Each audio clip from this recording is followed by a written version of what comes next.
Final score once again, the Canucks lose to the Coyotes 3-2. This is Rick Ball in Vancouver. Stay tuned for the Quiznos postgame show on the Team 1040 and the Canucks Radio Network. BC's Ford dealers love hockey so much, we asked ourselves, if a Ford Fiesta were a player on BC's favorite hockey team, what kind of player would it be? I'll tell you now, Bill, that little guy is nimble. And just look at those stats. 5.3 liters for 100 kilometers highway. Talk about stamina. Yeah, he'll log a lot of ice time with those numbers. Oh, score! From your BC Ford dealers, here's to another great season of BC's favorite hockey team. Hey, McDonald's coffee. I heard that's really good. And free. Who'd you hear that from? Caden Communications told me after Joan in accounting figured it out because Jerry in IT emailed her, who picked it up from Pete in shipping. He was advised by Liz in HR. Tip Skip in sales gave her. Sorry, Squid and Carol in R&D said it was the next big thing after she overheard Chris. Find out what everyone's talking about. Try McDonald's Premium Roast Coffee. Free, anytime, all day. November 15th to 28th. See restaurant for details. At participating McDonald's in DC and Yukon. Sussex Insurance. Moving is a headache. Changing addresses, starting a new job, maybe even learning a new language, plus you have to pack and move. Or you could call Quality Move Management, the preferred mover of the Vancouver Canucks, online at QMM.com. Across the city, country, or the other side of the world, Quality Move Management will get you there safely, securely, and hassle-free, which is why they've been named Quality Agent of the Year for Allied Van Lines Canada 10 years running. Quality Move Management. Relax, we carry the load. For a free estimate, check out QMM.com. You've reached the new phone of Steve Lawson. I'm brand new and a pretty big deal, so expect Steve Lawson to ignore you from now on. He'll be texting more. Let him. Surfing the internet, that's our special time. And yes, we'll play games together, because they're awesome. Just like me and Steve Lawson. Feel the love at Wireless Wave with the BlackBerry Torch 9800 from Rogers. Wireless Wave. Love the phone.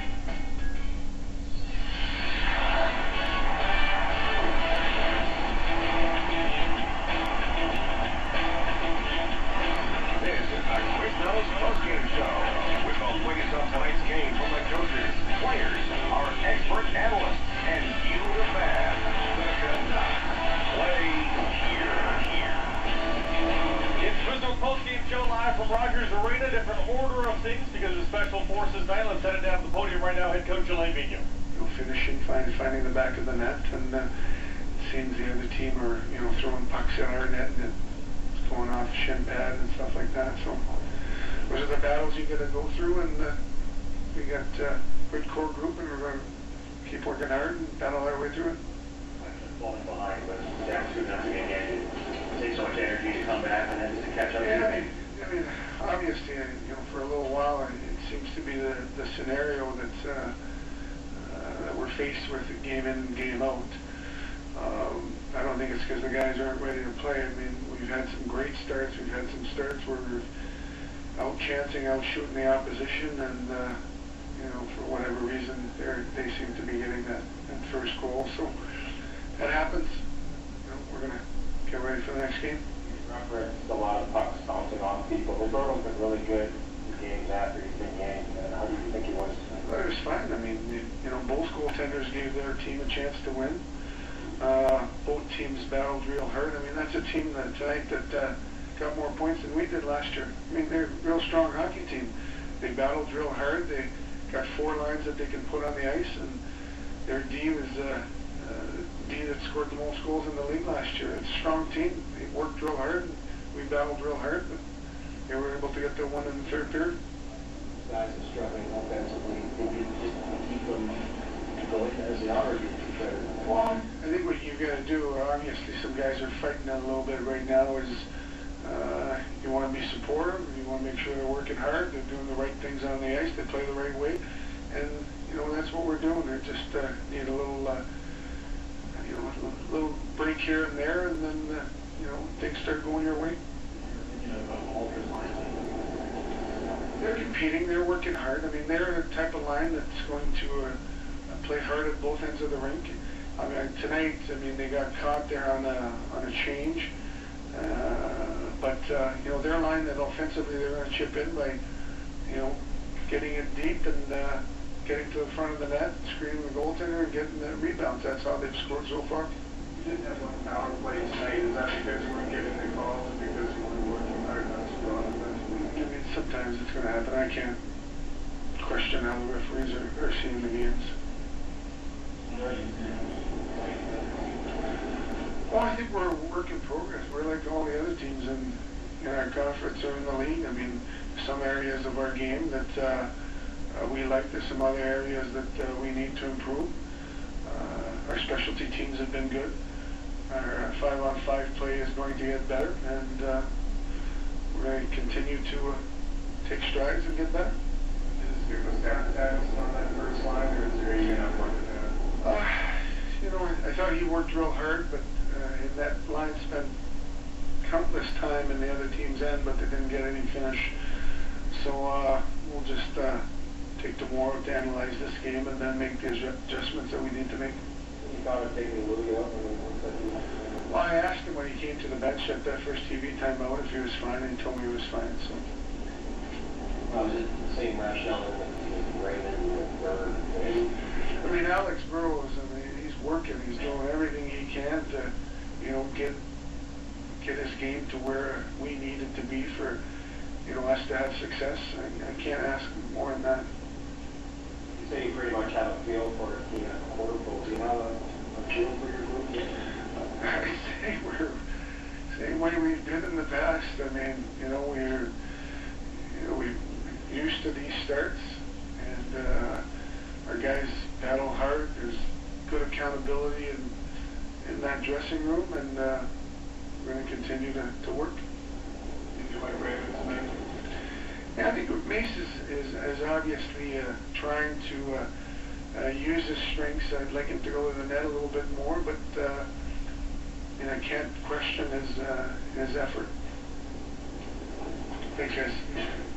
Hey, Coach Alain Vigneault, following a third straight loss for the Vancouver Canucks at the hands of the Phoenix Coyotes. It's 4 straight losses overall, one, of course, in overtime to the Buffalo Sabres. This is the first time the Vancouver Canucks have lost 4 straight games since January of 2009. They did not lose 4 straight games at all last season. Lost 3 in regulation, 3 of any sort. But they never got to a 4-game losing streak, which is where they are right now. Rick Ball, Dave Tomlinson with some final thoughts here. In the wake of this bounce-back game that didn't really bounce that much. The effort was better. The better play for sure, guys, but they don't get a single point out of it. I'd at least be encouraged that there were some positives in this hockey game versus how the game went last night. If the Canucks put up another stinker, then you can really start pointing fingers and raising questions as to what's going on, either inside the room or individually, because I think the Canucks outworked the Coyotes. I think the Coyotes had some breaks that they capitalized on, and it's no surprise. I mean, that right there is how Phoenix wins hockey games. Taylor Pyatt scores a couple of goals, one off his knee, and that's the game winner. Still, though, for Vancouver, you can't be discouraged. You have to somehow dig just a little bit deeper, because it's not easy to score in the NHL. And when you're struggling, it's even tougher, and you can't question yourself. You heard the coach say that, you know, he liked the game of Mason Raymond, but yet, you know, likes him to take it towards the net. And then I think some other players could be lumped into that category as well. That draws penalties, doesn't it? Yeah. When you're taking the puck towards the net. Yeah. So no power plays for the Canucks tonight, and they'll have to regroup and be ready. They'll take on the Avalanche, a team that's now ahead of them in the Northwest Division. Well, Dave makes a good point, Blake. When you play against an opponent who didn't take a single penalty in the whole game, you know, part of that, I think, falls back on you for not forcing them in a situation where they have to take penalties. I think the Canucks put a pretty good effort in tonight, but it wasn't good enough, and they weren't hard enough to play against overall. Obviously, for the Phoenix Canucks, you go a whole game and don't take a single penalty. Minor made nothing. You know, I think that speaks to kind of how the game went tonight, even though Vancouver was obviously much better than they were last night against Chicago. And the effort was there, the it wasn't there. Guys, great job as usual. We're going to send it downstairs and talk to Christian Ehrhoff, second star of the building tonight, and he scores his 3rd of the season as well. Christian, did the effort feel better tonight than it did last night? Yeah, definitely. I think we came out pretty good tonight, and we definitely battled really hard, and it's too bad we came up short again. I mentioned just going into it there that it still feels like it is missing. It just seems like you guys are an inch off, they're just a little bit off. Is it feeling like that as well? Yeah, definitely. I think if we are going good, we bear down on our chances a little better, and we're still a little off, but today I thought we took a right step, and yeah, like I said, it's still too bad we came up short. The defensive pairings got shifted back, I guess, to where they were a few games ago. Are you feeling more comfortable with Alexander Edler, or was that just sort of a perfect storm of in the wrong direction, I guess, the past few games? No, I don't mind playing with anybody else as well, but Bones wanted some more offense from the point, so he put us back together and had us playing with the Twins a lot. And yeah, we tried our best. Is the outlet passing to the forwards, is that where you guys want it to be, or is that something you still need to work on? I think we were better today, and especially on defensively, our gap was way better. We didn't give up too many rush chances today, and that was much better. And I think we just got to get to the net a little harder and be in front of the goalie and get some more goals, some more ugly goals too. Are the Coyotes a tough team to play against, in that they slow the game down a fair amount for you guys? Yeah, they got a really good lineup. They got 4 deep lines, and they play a system that's tough to play against. So they did a good job. Christian, thanks so much for doing this. Appreciate it. No problem. Christian Ehrhoff of the Vancouver Canucks, second star tonight inside the building in a 3-2 loss, gets his third of the season. At that moment, guys, when he scores that goal, me and Jeff were saying after 40 minutes, that felt like a huge sigh of relief in the entire building. Not only did they were on the board, but just that Ehrhoff was back scoring again for the first time in a long time. And it just seemed like that's exactly what they needed. It seemed like that was what the momentum was on their side. And then, you know, even after Pyatt scored a second goal early in the third period to make it 3-2, Canucks had 2 or 3 really good shifts right after that, pressing, and it just felt like they were going to score another goal, and it didn't happen. And like I said earlier, when we were talking about this, much better performance tonight, and we talked about in the pregame show, Blake, how, you know, roles, good or bad, tend to have kind of a period where you, like if you're on a good roll, you can play a couple bad games and still win before you start losing, and when you're on a tough roll, you can play a couple good games before you start winning. And, you know, maybe this is one of those games, I don't know, because they probably deserved a better fate than they got tonight, but bottom line is they've lost 4 in a row, and, you know, going to be better against Colorado on Wednesday. I had that Ehrhoff goal putting the Canucks up 1-0.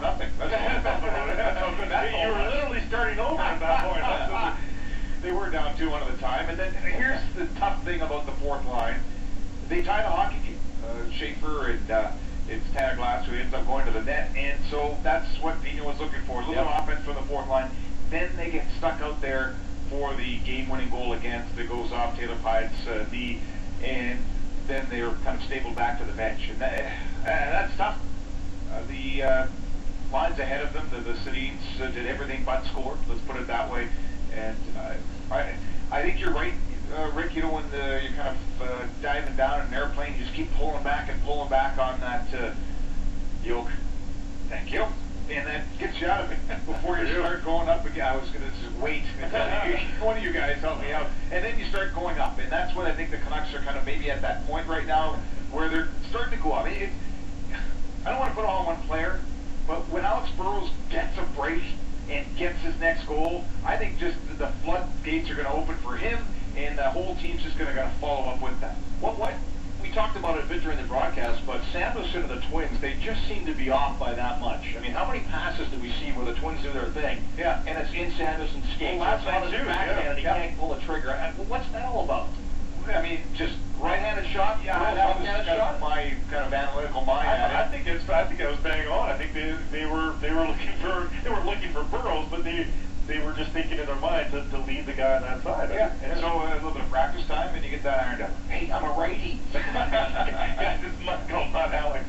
Yeah, everybody, for that matter, though, just seems, again, to me, this goes back to Game 1, guys. I still maintain, from Game 1 to this point, the Canucks have not yet, and perhaps it's obvious considering the record, but even when they were in the midst of that amazing winning streak. I thought they were doing it in fourth and not fifth, and not effort level. I just mean connection level. Everything just seems to be an inch off still so far this season. I don't know if that's apprehension on the expectations here in this city, the pressure that they're feeling here, but it's manifesting itself on the ice. The chemistry is just not there yet. You tend to want every pass to connect and every play to materialize, and at times when it doesn't, then you start to wonder, well, wait a second, this guy had a career here. Is he